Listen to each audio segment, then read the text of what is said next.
Hi, Dennis at Rydell. Today we're going to talk about why you flush your power steering fluid, how often you're supposed to do it, and how we do it here at Rydell.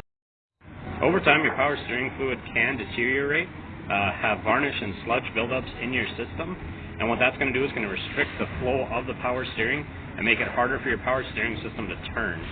So what we recommend is flushing your power steering fluid every 45,000 miles or every 3 years. At Rydell, we use a BG flush, and what this does is we have a quick clean, and what that's going to do is going to run through the power steering system and break loose all the deposits and debris, and it'll flush it into the fluid, break it down so it'll stuck out with our machine. The vehicle we're flushing today does have power steering fluid. Some different vehicles use different kinds of fluid.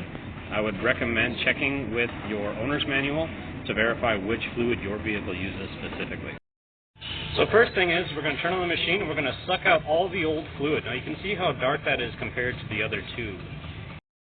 Now that all the fluid is sucked out, we're going to add the cleaner. Now that we have the cleaner in it, we're going to turn the wheels side to side and get that cleaner circulated through the system. Now that the cleaner has been run through the system, we're going to switch it over to the power steering fluid. And now we're just going to drain and fill the system while the steering wheel is being turned to flush out the whole system.